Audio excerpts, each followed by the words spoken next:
નમસ્કાર, સત્યપુંજમાં આપનું સ્વાગત છે. હું છું લવજી કશ્યા. ભાવનગર જિલ્લાના બગદાણામાં કેટલાક શખ્સો દ્વારા થયેલા હુમલા પ્રકરણમાં ન્યાય માટે અગ્રણીઓની તીવ્ર માંગ થઈ છે.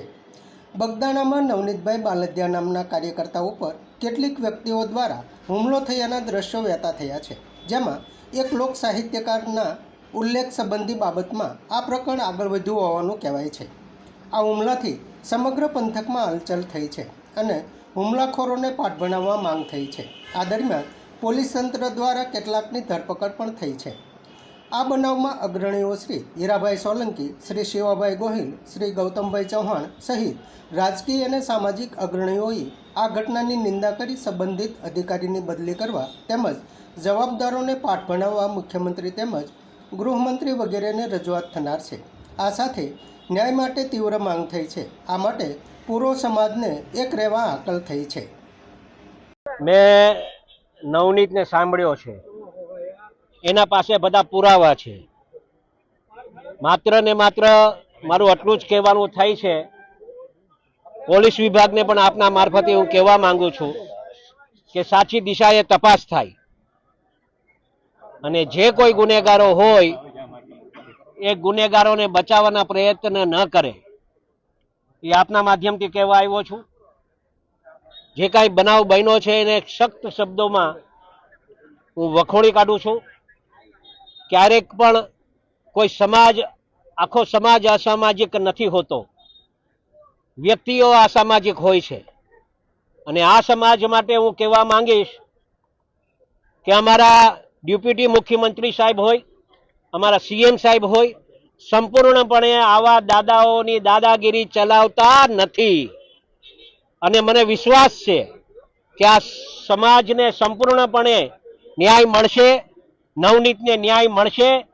અને એના આધારે હું આપ સૌને ધ્યાન ઉપર મૂકું છું કે અમારા હર્ષભાઈ સંઘવી જે રીતે ગુંડાઓ પર જે દામ પકડીને બેઠા છે, લગામ પકડીને બેઠા છે, અને આવા ગુંડાઓને સંપૂર્ણપણે ડામવા માટે જે કામગીરી કરી રહ્યા છે, એના સાથે હું સાથો હાથ મળાવી અને કામ કરવા ઈચ્છું છું. અને મને સંપૂર્ણ વિશ્વાસ છે કે આ છોકરાને ન્યાય મળશે, એમાં સમાજને ન્યાય મળશે, એમાં કાંઈ શંકાને સ્થાન નથી. હીરાભાઈ, ભોગ બનનારનું એવું કહેવું છે કે માયાભાઈનો દીકરો જયરાજ આહિર દ્વારા હુમલો કરવામાં આવ્યો છે. જે પ્રકારે મેનેજિંગ ટ્રસ્ટીની બગદાણા ગુરુ આશ્રમને લઈને વાત છે, તેને લઈને બજરંગદાસ બાપાનું ટ્રસ્ટ જે છે એ આસ્થાનું એક કેન્દ્ર છે.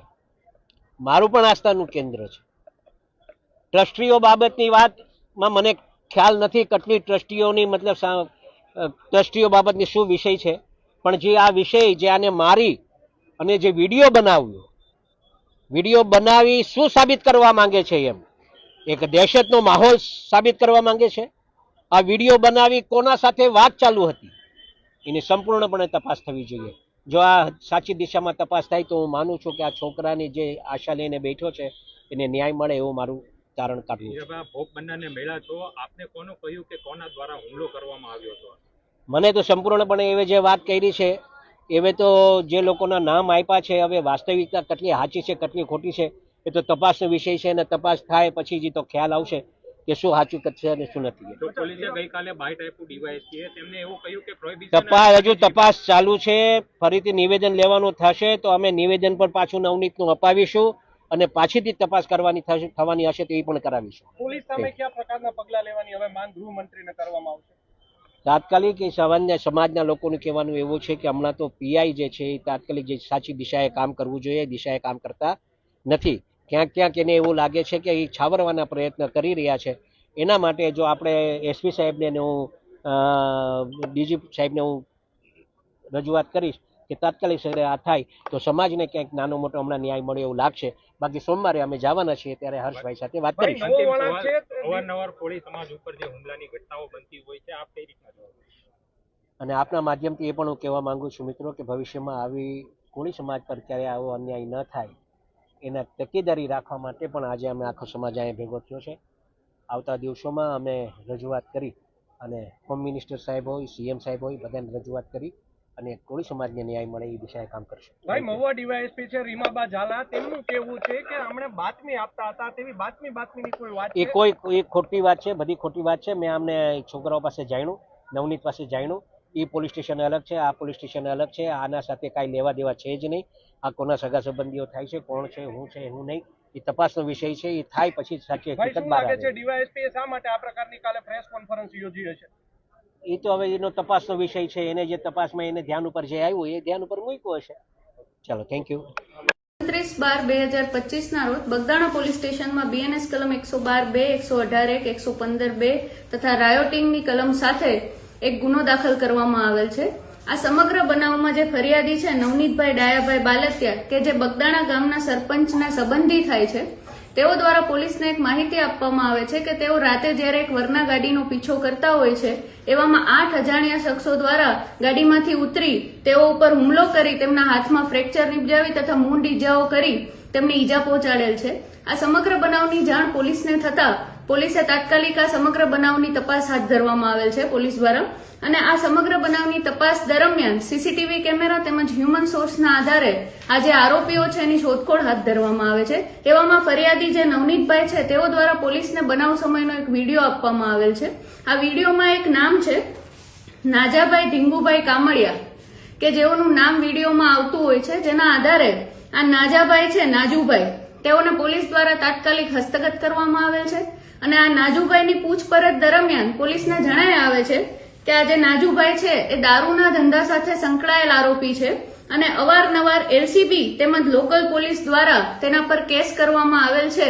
અને આ સમગ્ર કેસ છે, જે આ કેસ એમના પર થયેલા છે તેની બાતમી આ નવનીતભાઈ ડાયાભાઈ બાલતિયા આપતા હોવાની એમને શંકા હોય છે, જેના આધારે તેમજ નવનીતભાઈ છે પોતે પણ એક માટીના ધંધા સાથે સંકળાયેલ છે, જેથી આ નાજુભાઈના જે સહ આરોપીઓ છે તેમનો પણ માટીનો એક ધંધો છે અને માટીના ધંધા ઉપર ખાણ ખનીજની અવારનવાર રેડ કરાવેલ હોય છે. અને આ જે રેડ થયેલ હોય છે તેની બી શંકા આરોપીઓને એવી હોય છે કે તેની બાતમી નવનીતભાઈ ડાયાભાઈ બાલતિયા દ્વારા ખાણ ખનીજ વિભાગને આપવામાં આવેલ હોય છે. આ સમગ્ર આ બે બનાવ છે, એક તો દારૂનો બનાવ તેમજ ખાણ ખનીજની રેડ, આ બંનેને ધ્યાનમાં રાખી એનો એ બાબત અંગે રાગ દ્વેષ રાખી આ જે 8 આરોપીઓ છે જેની પોલીસ દ્વારા હાલ ઓળખ થઈ ગયેલ છે અને નાજુભાઈ ઢીંગુભાઈ કામળિયા દ્વારા બી તેના નામ આપવામાં આવે છે પોલીસને. અને આ સમગ્ર બનાવના આધારે પોલીસ દ્વારા નાજુભાઈને તાત્કાલિક હસ્તગત કરી તેની પૂછપરછ હાથ ધરવામાં આવેલ છે. આમાં 24 ડિસેમ્બરને લઈને જે કાંદીવલીની અંદર માયાભાઈ આહિરનો જે વિડીયો એક વાયરલ થયો છે, ત્યારબાદ એક સોશિયલ મીડિયાની અંદર જે માફી માંગે છે તે એક વિડીયો વાયરલ થયો છે. ત્યારબાદ આ જે નવનીતભાઈ ઉપર હુમલો થવા પામ્યો છે, આની અંદર કઈ મોટા માથા સંડોવાયો હોય તેવું એ નવનીતભાઈ કહી રહ્યા છે, તો આ શું કહેશો? ના, હાલ પોલીસની જે તપાસ પોલીસ દ્વારા જે તપાસ કરવામાં આવેલ છે તેમજ પોલીસ દ્વારા જે સીડીઆર એનાલિસિસ તેમજ સીસીટીવી કેમેરાની જે તપાસ કરવામાં આવેલ છે તેના આધારે તેમજ આજે જે મુખ્ય આરોપી છે નાજુભાઈ ઢીંગુભાઈ કામળિયા, તેમની પૂછપરછ દરમિયાન બી આ બાબતને અને જે નવનીતભાઈ ઉપર જે હુમલો થયો છે તેને કોઈ સામ્યતા જણાઈ આવતી નથી અને જે અંગે પોલીસને હાલ કોઈ પુરાવા મળેલ નથી. આ 8 આરોપી છે એની અંદર 8 આરોપીના નામ શું છે અને આ 8 આરોપી માયાભાઈ સાથે કે એના દીકરા જયરાજ સાથે કોઈ સંકલન છે કે કેમ? આજે તમામ આરોપી છે નાજુભાઈ ઢીંગુભાઈ કામળિયા એ મુખ્ય આરોપી છે આ બનાવનો, તેમજ તેમાં સહ આરોપી છે તે રાજુભાઈ દેવાયતભાઈ ભમર, આતુભાઈ ઓગળભાઈ ભમર, વિરેન્દ્રસિંહ જયરાજભાઈ પરમાર, સતીશભાઈ વિજયભાઈ વનાડિયા, ભાવેશભાઈ ભગવાનભાઈ શેલાણા, પંકજભાઈ માવજીભાઈ મેર તેમજ વીરુભાઈ મધુભાઈ સેડા, આ તમામના નામ મુખ્ય આરોપી દ્વારા પોલીસને હાલ આપવામાં આવેલ છે. આની સાથે કોઈ સંકળાયેલું છે કે અન્ય કોઈ ના, મોટો માથો? અત્યાર સુધી અમારી તપાસમાં તમામ આરોપી સાથે કોઈ સંકળાયેલ હોવાનું જણાય. સમાજ માટે, સત્ય માટે, સત્યપૂર્ણ સમાચાર પ્રસારણ આપના મોબાઈલ પર તરત જ લાઈક કરો, શેર કરો અને સબસ્ક્રાઇબ પણ કરો. અને હા, ઘંટડી વગાડવાનું ન ભૂલશો. આભાર. સમાજ માટે સત્ય સાથે સત્યપૂર્ણ અહેવાલ, સમાચાર તથા જાહેરાત પ્રસારિત કરવા સંપર્ક સાધો. સત્યપુંજ સમાચાર પ્રસારણ, લબ્ધિ કોમ્પ્લેક્સ, તાલુકા પંચાયત સામે, સિહોર.